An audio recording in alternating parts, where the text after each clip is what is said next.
ಜಾಗದಾಗ ಕಿತ್ಕೊಂಡಿದ್ದಾರೆ. ಅದೇ ಬೈಬಲ್ ಹೇಳ್ತದೆ, ಅವರಿಗೆ ಒಪ್ಪಿಸಿ ಬಿಡು, ನಾನು ಅವರಿಗೆ ಆಜ್ಞಾಪಿಸುವೆನು, ಅವ್ರಿಗೆ ಒಪ್ಪಿಸಿ ಬಿಡು. ನಮ್ಮ ಪಿತ್ರಾದ ಸೊತ್ತನ್ನ ದೇವರು ಹೇಳ್ತಾನೆ, ಒಪ್ಪಿಸಿ ಬಿಡು ಅವ್ರದ್ದು. ಎಷ್ಟು ಜನ ಸಂತೋಷವಾಗಿದ್ದೀರಾ? ನಿಮ್ಮ ಆಶೀರ್ವಾದ ಕಳ್ಕೊಂಡ್ಬಿಟ್ಟಿದ್ದೀರಾ? ಅದ್ಭುತ ಕಳ್ಕೊಂಡ್ಬಿಟ್ಟಿದ್ದೀರಾ?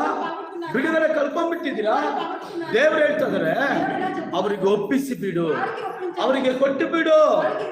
ನೀವು ಸುಮ್ಮನೆ ಇರ್ಬೋದು, ಆದ್ರೆ ನಮ್ಮನ್ನು ಕರೆದ ದೇವರು ಸುಮ್ಮನೆ ಇರುವುದಿಲ್ಲ. ನಮ್ಮ ದೇವರು ಸುಮ್ಮನೆ ಇರುವುದಿಲ್ಲ.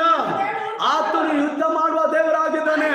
ನಮಗೆ ಬರಬೇಕಾದ್ರೆ ಬಂದು ಸೇರುತ್ತೆ.